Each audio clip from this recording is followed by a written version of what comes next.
de Freitas Melo, professor da Universidade Federal do Paraná. Professor, já sabemos que o senhor hoje não se encontra ativo, né, cujo título está professor aposentado, mas a gente não considera isso não, porque sua contribuição ainda é muito interessante e muito necessária, tá bom? Então segue aqui rapidamente o currículo e a apresentação desse querido professor. O professor Wander possui graduação em Engenharia Agrônoma pela Universidade Federal de Viçosa, doutor em Solos e Nutrição de Plantas pela mesma universidade e pela University of Reading, no Reino Unido, pós-doutor pela Universidade de Western, em Austrália. Atualmente é professor aposentado, mas a gente não considera assim, do Departamento de Solos e Engenharia Agrícola da Universidade Federal do Paraná. Professor Wander, nosso muito obrigada pelo aceite, nosso muito obrigada pela participação. Esteja à vontade, aqui estaremos no suporte para qualquer coisa, fique tranquilo. Muito bom dia. O horário é seu. Bom dia, Claudiane. Eu, inicialmente, gostaria de agradecer o convite, né, a Claudiane, a Janaína e a Samara, e a organização do evento, né.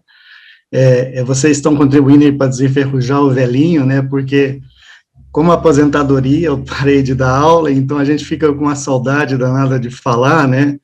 Essa é a mania de professor. E como estou aposentado, qualquer detalhe da Copa, vocês podem me perguntar, que eu assisto todos os jogos, né? Então eu sou o melhor comentarista da Globo aí. Mas obrigado novamente, e parabéns pela grandiosidade do evento, né? E sem mais delongas, né? Eu acho que o tempo está meio curto. Eu posso compartilhar a apresentação, Claudiane? Por favor, podemos sim.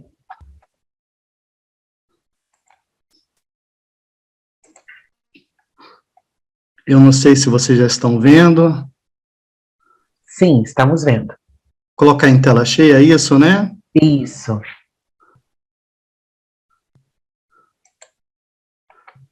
Agora foi, Claudiane? Foi, perfeito, professor. Então, podemos começar, Claudiane? Sim, sim. Então, vamos lá, né? Na verdade, isso é um pouco da parte teórica do que a gente aborda nesses trabalhos, né? E a minha área é mais específica com química e mineralogia de solo, então os conhecimentos dos solos e a perícia em cena de crime. Vamos lá. Aqui uma primeira provocação, né? Eu acho que o Fábio depois vai me torcer a orelha aí, porque eu sempre estou nesse embate com ele.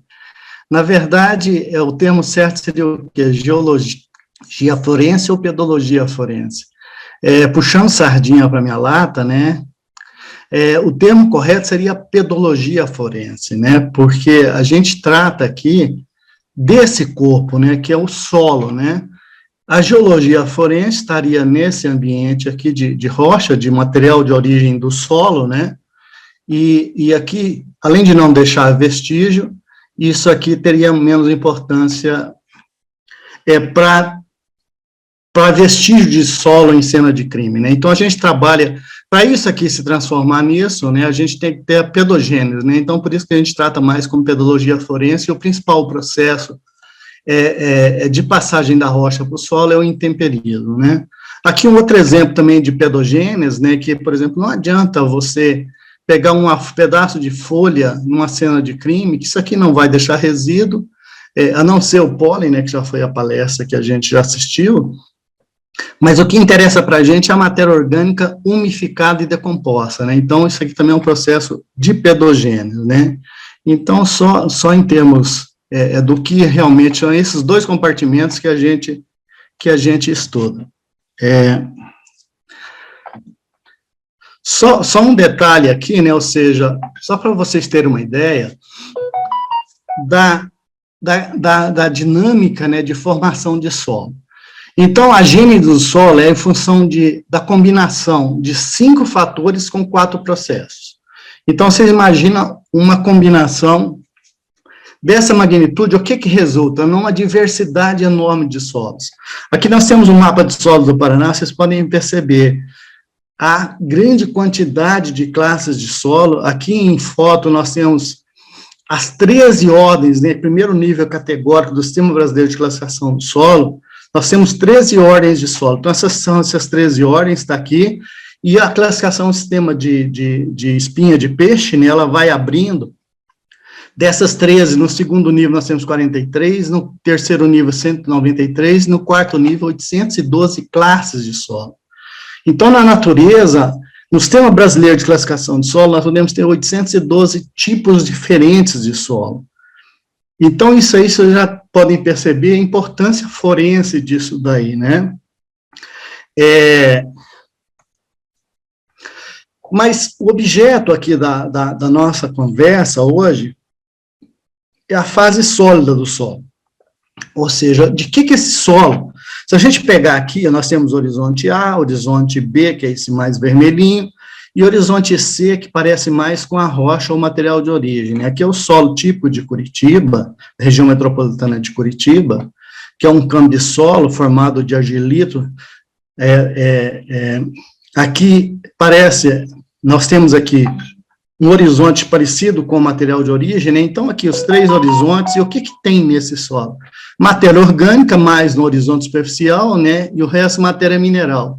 Aqui cor mais amarela, porque tem mais um mineral chamado gritita, que é um óxido de ferro que dá essa coloração mais amarela. Aqui a cor mais vermelha, né, que é a hematita, que dá essa coloração mais característica do solo. Então, o objetivo mais da nossa conversa é ser a fase sólida, sendo que a matéria orgânica vai ser objeto de uma próxima apresentação aí do evento, né? A doutora Lorna vai falar um pouco. Vamos nos ater mais à matéria mineral, porque como nós usamos essa matéria mineral para as análises forenses, né? Então, a matéria mineral é composta de 3 frações. Qual a divisão? Simplesmente por tamanho.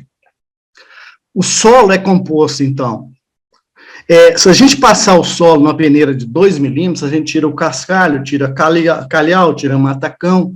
Então, se nós passarmos esse solo na peneira de 2 milímetros, o que vai passar nessa peneira? Vai passar areia, o silt e argila. Então, a areia são todos os minerais que têm um diâmetro entre 0,05 e 2 milímetros. O silt, entre 0,05 e 0,002 milímetros.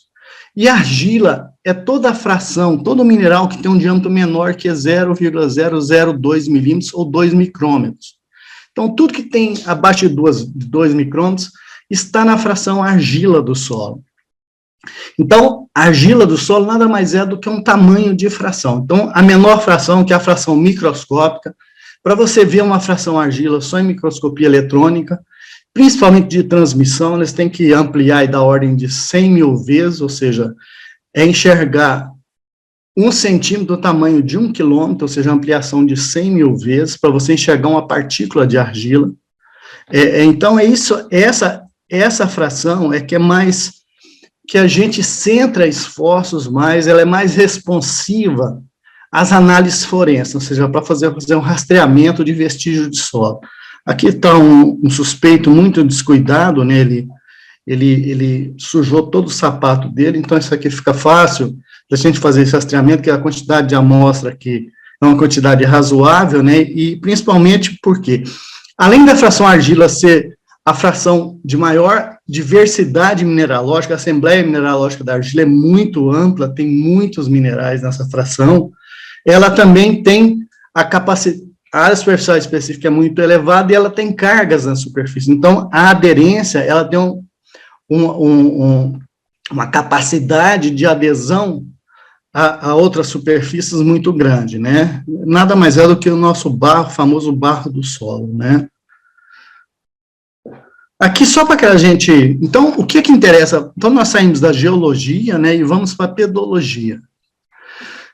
Por exemplo, você pegar um granito, que isso aqui tem muito usado em revestimentos, né, de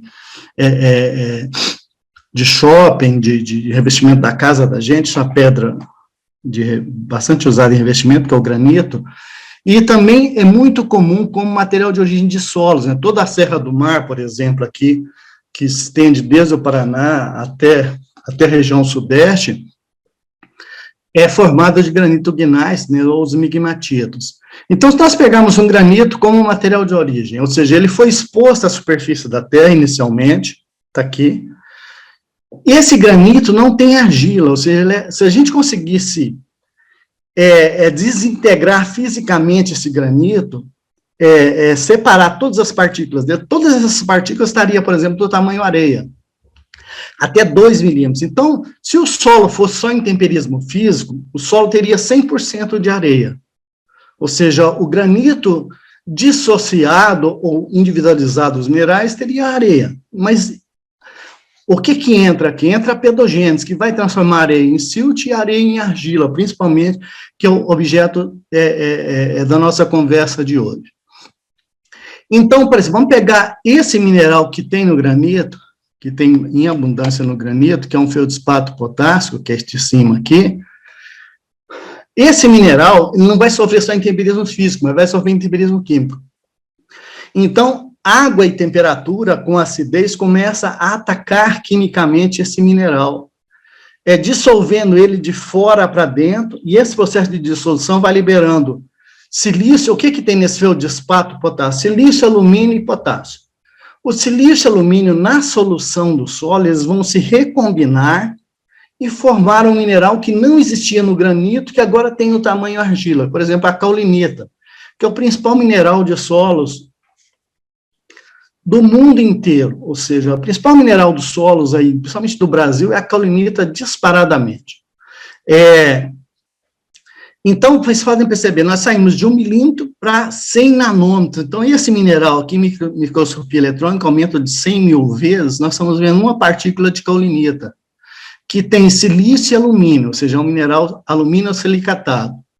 E o restante do granito permanece na fração areia, por exemplo, o quartzo, que não sofre intemperismo químico, não é que não sofre, mas a taxa de intemperismo químico é muito baixa.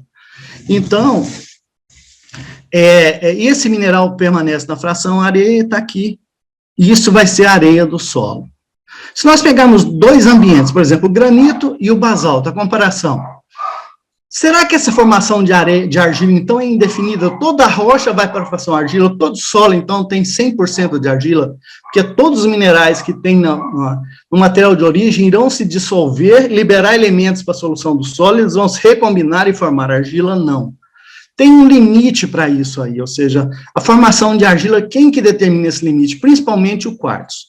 Por quê? Porque o quartzo, como eu falei com vocês, nós falamos que ele não sofre intemperismo químico, então ele vai permanecer na fração areia do solo. Aqui, ó, esse pontozinho é um quartzo. Então, todo o restante do mineral, olha lá, o feldspato, a biotita, que tem um mineral primário, que tem na rocha, que tem ferro, eles se dissolvem e vão formar minerais secundários, que são minerais da fração argila. E ele vai ficar com 50% de argila e 50% de areia. O que tem nessa areia? Praticamente quartzo. Por que o basalto, que também é uma rocha que tem 0% de argila, vai formar um solo mais argiloso? O basalto aqui, né, um solo bastante usado na agricultura, ele vai ficar mais argiloso, porque é uma rocha que tem menos quartzo. Então, o que fica?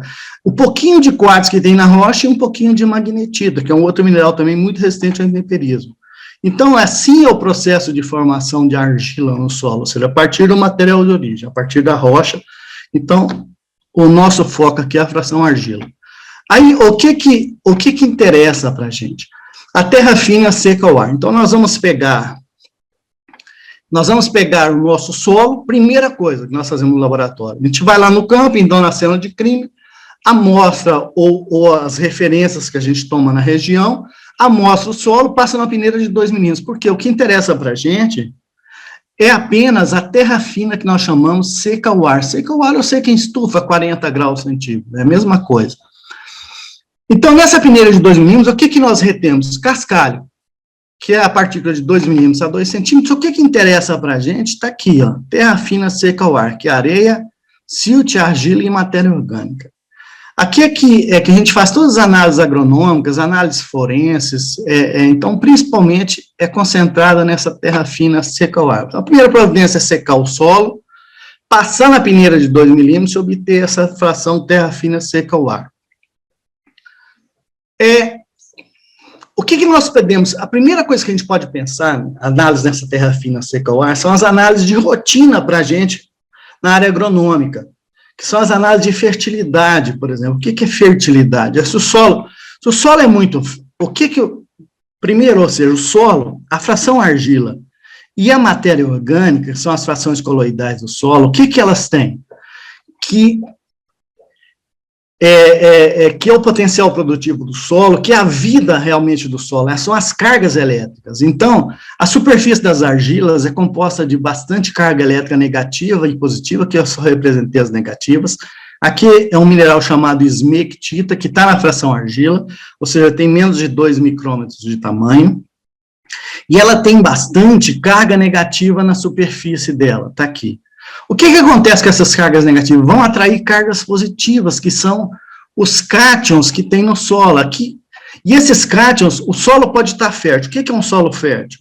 Que ele tem bastante nutrientes para as plantas, potássio, magnésio, cálcio, ferro, manganês, zinco, são os nutrientes catiônicos. Então, isso aqui é um solo, isso aqui é a fertilidade do solo, é o que está atraído com cargas negativas da fração argila do solo e da matéria orgânica. Por exemplo, então nós podemos fazer, na análise forense, a gente pega aqui, nós queremos rastrear uma amostra vestígio, a gente vai na cena do crime, pega a amostra que está no solado do sapato do suspeito, então vamos fazer uma análise de fertilidade, vamos ver se bate a análise do vestígio do suspeito com a análise da cena do crime em termos de fertilidade. Vamos analisar, vamos achar, tem extratores que só extraem isso daqui, ó. Então isso aqui é uma atração eletrostática, isso aqui é fácil de você remover, de você tirar isso aqui e fazer análise. Então vamos fazer análise, nós chamamos de fertilidade, o que tem na fertilidade desse solo. Então a gente poderia ir lá no laboratório, tirar esses nutrientes, e confrontar com a amostra vestígio. Aqui é a solução dos sólidos, aqui eles estão adsorvidos, porque eles estão só atraídos pelas cargas negativas da fração argila e da matéria orgânica. Mas por que isso aqui não deve ser usado em análise forense? Porque isso aqui é muito variável. Então, por exemplo, se o crime aconteceu hoje, na cena do crime, pode ter, se for na zona rural, por exemplo, um animal aqui pode passar pelo local e deixar um excremento dele, uma matéria orgânica, ou você pode ter adubado esse solo, ou se for o solo urbano, pode entrar lixo. Se entrou outros nutrientes aqui, ó, via essas fontes, pode deslocar o que está aqui e ficar o que tem nessas fontes. Então, isso aqui é extremamente mutável, extremamente dinâmico. Então, por exemplo, aí você vai confrontar, porque aconteceu um evento posterior ao crime, você já perde a rastreabilidade, você não fica confiante essa rastreabilidade mais. Então, por isso é que essa análise de fertilidade não deve ser usada para fins forenses. Um outro exemplo aqui, ó, por exemplo, o pH. Se esse aqui não pode, imagina o que está na solução do solo, que está solto na água, que está em equilíbrio com o que está dissolvido. Por exemplo, você não pode analisar o pH do solo. O pH desse solo, o que é pH? Né? Menos log de H+, isso aqui é só para a gente matar a saudade da nossa saudosa química, né? A concentração de H+, se for 10 a menos 6,5 mol por litro, pH é menos log, daria um pH de 6,5. Então, o pH, olha para vocês verem, tanto que o pH da solução do solo muda muito. Então, é muito mais dinâmico até do que os próprios nutrientes que estão aqui na fertilidade. Por exemplo, a água da chuva é ácida, por quê? Porque tem o CO2 dissolvido, que forma ácido carbônico, então o pH não é neutro, não é 7. Sempre a água da chuva tem um pH mais ácido. Então, a água da chuva entrando nesse solo, com pH 6,5 água 5,5, ela vai tender a acidificar o pH desse solo. Então, também é uma característica muito menos confiável para rastreamento de amostra, porque ela é muito dinâmica, do que a própria fertilidade. Então, esses dois compartimentos do solo, solução do solo e o compartimento de adsorção dos nutrientes absorvidos não devem ser usados para fins forenses. O que nós temos que analisar? Uma característica mais estável, que é a análise da fase sólida do solo, que está aqui, os minerais. Então, mas para analisar os minerais, o que normalmente nós fazemos? Nós pegamos aquilo que tinha passado na peneira de 2 milímetros, a gente passa de novo em água agora, numa peneira de 0,05 milímetros para reter areia. O que nós fazemos, o que a gente tem feito aqui na universidade? A gente trabalha, a gente exclui a areia, porque a areia é muito menos responsiva ao rastreamento, porque ela é muito mais homogênea, tem basicamente só quartzo. Então, a gente trabalha, a gente está procurando a fração argila. Então, a gente passa na peneira de 0,05, recolhe o silt mais argila em provetas, em recipiente. O que seria o ideal? Silt mais argila em matéria orgânica, passa aqui, né? O que seria o ideal? A gente separar argila em matéria orgânica e tirar o silt. Como é que a gente faria? Por sedimentação, mas como a quantidade de vestígio de solo é muito pequena, normalmente menor que 1 grama, a gente não consegue fazer essa separação. Então, a gente tira areia e trabalha aqui na área forense com essa fração combinada, argila, silt e matéria orgânica. Agora, eu falei para vocês que a gente deve trabalhar com característica mais estável, mas aqui tem um dilema, ou seja, então, tudo bem, ser mais estável, o que nós podemos fazer? Nós podemos pegar a amostra de argila, silt mais matéria orgânica e fazer digestão total. Isso aqui é muito simples, a gente pega essa 1 grama ou 0,5 grama que é a amostra vestígio, ataca com esses ácidos concentrados, tem uma dissolução total da amostra em micro-ondas, temperatura alta, e a gente tem a digestão total e análise de elementos totais do seu solo. Essa análise também pode ser feita por um método não destrutivo, que é a fluorescência de raio-x, mas só que é o seguinte, também, a característica muito estável também não é muito responsiva às características forenses, ao rastreamento. Por quê? Porque a tendência dos solos do Brasil é unificar, tornar a mineralogia da fração argila cada vez mais similar. Então, com o intemperismo que a gente tem aqui no nosso solo, a gente tem a tendência de ter esses minerais que têm mais silício, a tendência dos solos do Brasil é perder, dos solos do mundo, né, do intemperismo é perder silício e concentrando em alumínio. Então, nós saímos de mais silício até chegar só alumínio. Então, a mineralogia pode ter rochas diferentes aqui, mas você tem um ponto de convergência da mineralogia dos solos. Então, o teor total também não é muito adequado para rastreamento. Então, o que nós fazemos? Nós trabalhamos com meio termo, mais responsivo às variações ambientais, a curta distância e mais fácil de rastrear. Nem tão volátil como os atributos da fertilidade e nem tão estável como a digestão total da amostra. Então, o que nós criamos aqui? Que protocolo nós criamos na universidade para trabalhar?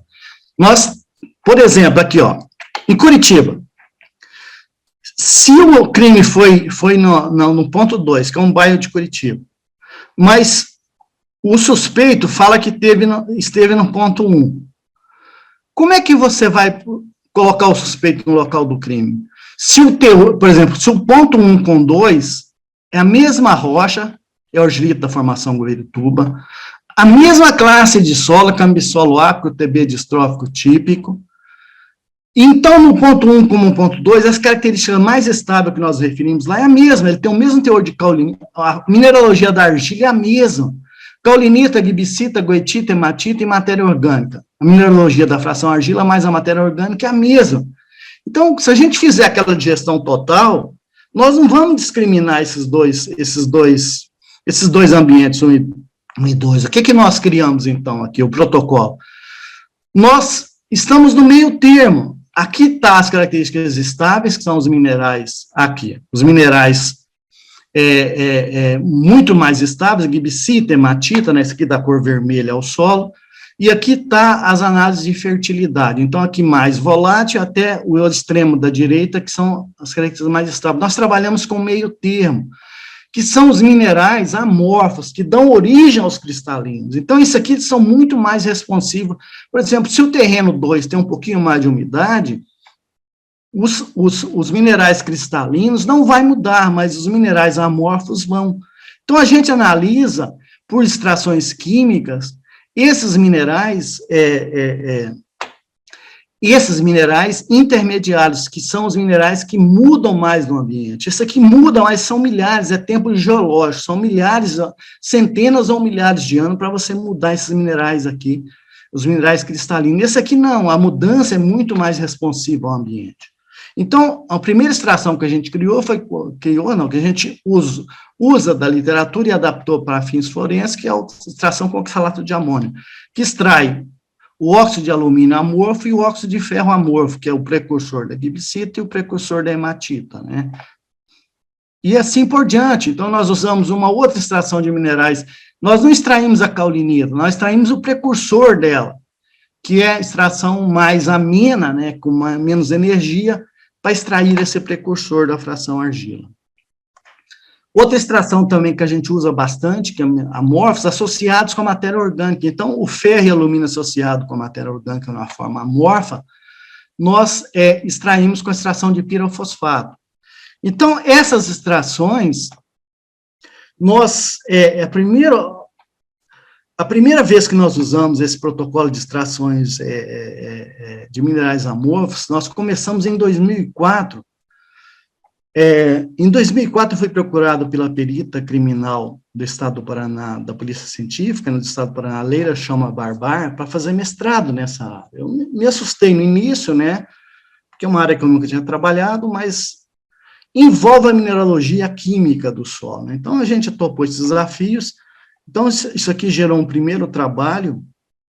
Isso aqui foi a amostragem em diferentes bairros de Curitiba, da região metropolitana de Curitiba, a amostragem em quadrante. Desde essa época, então, nós já usamos a amostragem em quadrante, mas depois nós validamos essa amostragem no trabalho junto com a Samara, né, que foi orientada de doutorado aqui do nosso programa. Aí nós geramos essa publicação, né, e o primeiro grande desafio desse trabalho foi reduzir, para vocês terem uma ideia, aquelas análises de minerais amorfos que eu falei com vocês, a gente usa aí 10, 20 gramas, para reduzir essas análises para meio ou 1 grama. Aí esse trabalho ficou adormecido por cerca de, nessa área forense, 10 anos, até em 2018 a gente reativou esse projeto, a gente aprovou um grande projeto na edital CAPES Forense, junto com a Polícia Federal, a UTFPR e a USP, né, e aí tinha bolsa e dinheiro para custeio. Aí a Samara veio fazer doutorado com a gente, e a gente também orientou aqui 4 pós-doutorados, né, doutorandos, né, inclusive o Rodrigo Correia, que é perito criminal da Polícia Federal, da Polícia Científica do Distrito Federal, né. Então, esses trabalhos, nós gerou publicações também, né, então, já, aqui a segunda e a terceira, mais no sentido de análise química e validação de protocolo de amostragem, daquelas análises de materiais amorfos, né, que foram, também gerou outras publicações mais na área de análises físicas. A parte de matéria orgânica também a gente estudou com a aluna de pós-doutorado, né, e com a Samara também, ela fez essas análises lá no doutorado de sanduíche dela. Então, foram mais 3 trabalhos, aqui mais relacionado à fração areia, e os 3 últimos trabalhos foram mais estudos de caso. Esses 3 estudos de caso, a gente usou aquele protocolo de amostragem em quadrantes, mais o protocolo de análise de material amorfo. Eu queria só chamar a atenção para esse estudo, né, de estudo de caso, talvez para a gente exemplificar tudo isso que a gente falou, esses protocolos todos, e aqui já o Alexandre Lara, que também foi palestrante do primeiro dia, perito criminal aqui do Paraná, ele ajudou bastante a gente, né, pela logística e pela confiança aqui da gente tentar ajudar nesse caso. É um caso de feminicídio, né, na cidade de Colombo, aqui da região metropolitana do Paraná.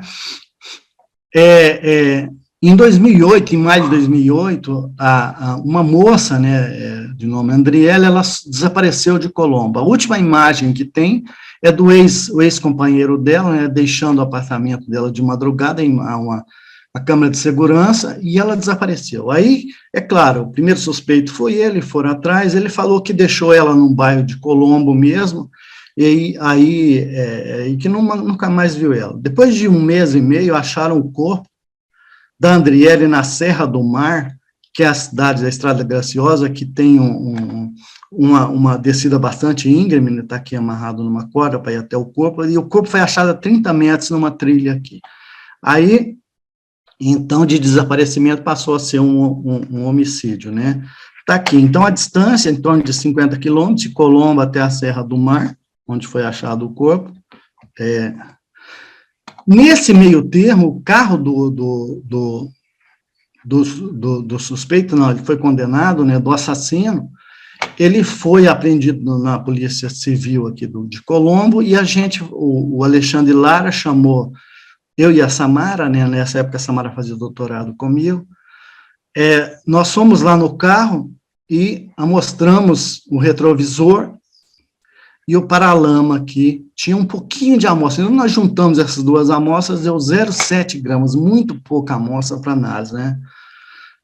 Aí nós fomos, como ele falou que não saiu de Colombo, a gente já mostrou 2 sítios de Colombo para ver a compatibilidade daquela amostra vestígio com solos de Colombo. Nós também já mostramos Curitiba, porque nós estamos na região metropolitana de Curitiba, e fomos até a Serra do Mar. Aqui foi o local de descarte do corpo, a gente subiu a Serra do Mar mostrando também, sítio 1, sítio 2, sítio 3, sítio 4 está a 300 metros do sítio 3, a gente mostrou também, e o sítio 5. Então, foram 8 pontos de amostragem, 5 na Serra do Mar, 1 em Curitiba e 2 em Colombo. Como é que nós fizemos essa amostragem? Nós amostramos na forma de quadrantes, né? Por quê? Porque o grande desafio da análise forense é você discriminar solos diferentes e agrupar solos iguais. Então, a gente amostra em quadrante, porque o nosso protocolo tem que discriminar solo do sítio 1 e do 2, mas tem que agrupar os solos do sítio 1. Os solos do sítio 1, por exemplo, porque eles são repetições. Então, dentro do quadrante, aqui com 1,5 metros, a gente tem que 1, 2, 3 e 4 tem que estar agrupados. Nós temos que falar que esse solo é igual do sítio 1, que é diferente do sítio 2.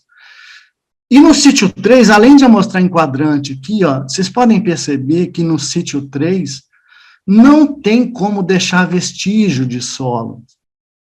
Por quê? Porque tem um refúgio de carro, ele estacionou o carro nesse refúgio e jogou. Então, aquele vestígio de solo do carro não pode ter sido gerado do sítio 3, porque o sítio 3,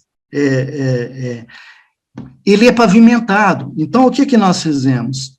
Aí, nós fomos no sítio, a gente percebeu que tinha um sinal de derrapagem no sítio 4 aqui. Aí nós amostramos também, amostramos em quadrante as marcas do carro ter patinado. Também foi um local de suspeita que ele tentou primeiro aqui adentrar para deixar o corpo e não conseguiu, e depois foi para aquele refúgio calçado.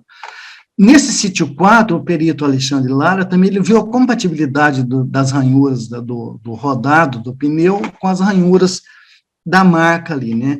Aí nós aplicamos todo o nosso protocolo, que eu falei com vocês, de extrações sequenciais, a gente dividiu 0,7, deu 0,2 de areia, analisamos teor total e raio-x, e aqui, análise sequencial, essa amostra, o resíduo taca essa, então é em sequência, né? A gente pega 0,5 até chegar no final, chegamos com 0,2 gramas, e gerou um monte de variáveis quantitativas aqui. Um primeiro dado é que, por exemplo, apenas na Serra do Mar e no veículo, na fração areia, nós encontramos feldspato. Então, a gente já exclui que a amostra do carro, ela não pode ter vindo de Colombo e nem de Curitiba, porque nesses locais não tem feldspato na fração areia. Apenas na Serra do Mar e no carro que tinha feldspato, tá aqui pico de feldspato. Então, nós já colocamos o suspeito na Serra do Mar. Agora, na Serra do Mar, ele podia estar no local, ele podia falar que só passou na parte superior da Serra do Mar, então nós sempre colocamos ele mais próximo do descarte do corpo. E isso nós conseguimos, de que maneira? Com as análises todas da fração argila, silt e matéria orgânica, está aqui, ó, marcas do rodado, naquele ponto 4, aqui é o vestígio, então foi agrupado, foi compatível com a amostra do quadrante, lá do ponto 4, da marcas da patinagem e o veículo. Então, aqui, por exemplo, olha para vocês verem como é que a gente agrupou as amostras da repetição. As 4 amostras de Curitiba estão aqui, de Colombo do bairro 1, do bairro 2. Então, a nossa análise, além de você agrupar o veículo aqui, a gente agrupou as repetições de cada local no mesmo ponto. Ou seja, 97% de similaridade da amostra vestígio com o local 27 é o do carro, e a amostra vestígio no ponto 4 foi agrupada. Qual que é a sequência que a gente atribui? Ele parou no ponto 4, que é um pouco acima do descarte, e como tinha chovido muito na véspera, ele entrou aqui e começou a patinar, a perder tração. Ele ficou com medo de atolar e seguiu para o ponto 3, que é 300 metros abaixo, e descartou o corpo. Mas ele tentou, a primeira tentativa foi aqui no ponto 4 da patinagem. Aí esse processo foi para júri comum, né, foi para júri, e aí, só um pedacinho da parte aqui que a advogada de acusação fala do uso do solo. Eu quero que você...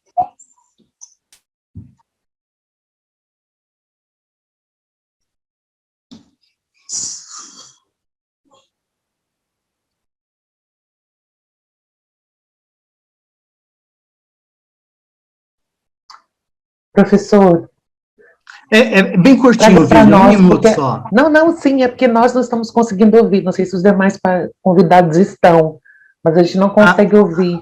Não sei não se é o consegue? som. Não. Não, o tempo já foi, né, assim, eu acho que dá para me falar mais ou menos. A advogada comentou tudo aquilo que a gente tinha falado, né, a gente está com problema do áudio, mas ela reconheceu, né, que o carro, ele tinha a compatibilidade da amostra do carro com aquele ponto 4, né, então, isso ajudou muito na condenação do Diogo, né, que foi um policial militar, que é o ex-companheiro da Andriele. Ele foi condenado a 22 anos de cárcere, né, e o solo foi a única prova objetiva que colocou o suspeito próximo ao descarte. É claro que é um conjunto probatório, né, mas a prova objetiva mesmo foi o solo. Então, aqui, uma evidência, né, da possibilidade da ferramenta que a gente tem no solo para cenas de crime, onde gera resíduos, né, de utilização dessa ferramenta. Então, já estamos com o tempo estourado. Muito obrigado, Janaína e Claudiane, pela oportunidade, e estamos abertos aí a qualquer questionamento. Obrigado. Professor Wander, nós que agradecemos. Eu quero que o senhor depois, em especial, leia aqui no chat todos os parabéns, agradecimentos, sabe, por sua didática, primeiro de tudo, por sua emoção, por sua fala, que é extremamente enriquecedora e dá vontade de ouvi-la assim, ao longo do dia inteiro, sabe? Nem vontade de ir embora, mas o nosso tempo realmente está apertado. Pessoal, em função do nosso horário, eu vou ler apenas uma pergunta, ok? E dessa palestra incrível, mas o professor Wander vai estar aqui para responder todas as perguntas que foram apresentadas aqui, que foram muitas, e que bom, professor. Eu vou só ler a primeira pergunta da Gisele Barreto, que diz o seguinte: a fase amórfica pode ser variada com o tempo e com as condições ambientais. Pode ser retirada in situ para análise até quanto tempo do fato ocorrido? Não, a gente fala que é responsível à condição ambiental, mas é questão de dezenas de anos, né? Então, por exemplo, um local que ocorre o crime, daqui a 10 anos, se você for lá, é a mesma análise, a mesma análise de material amorfo. Mas, por exemplo, se você tem um terreno no mesmo bairro, o mesmo material, o mesmo solo, mas é claro que esse solo, ele é diferente do outro por centenas e milhares de anos. Então, aquela análise de fertilidade não é boa e a análise de minerais total também não é boa, mas os amorfos, então, em 10 anos, ou seja, da hora do crime até você voltar à cena do crime, coletar a amostra, é claro que foi um tempo menor do que 10 anos. Então, você pode ficar despreocupada que esse material amorfo, ele é muito legal com a gente. Ele não varia de você mostrar, por exemplo, dias, ou meses, ou anos, com relação ao que está lá, mas ele varia em termos de dezenas de anos. Tá? Então, é a situação perfeita aí para a gente fazer as análises forenses. Pode amostrar o solo e analisar o material amorfo com tranquilidade. Ok. Professor Wander, mais uma vez, muito obrigada Obrigada por toda a sua contribuição para a ciência, por seu trabalho, né, está aí aliada à justiça, muito, muito instrutiva, muito esclarecedora. Nossos mais sinceros agradecimentos por sua participação de hoje. Por favor, esteja conosco aqui ao longo das outras apresentações. A apresentação maravilhosa. Viu? Obrigado. Muito obrigada.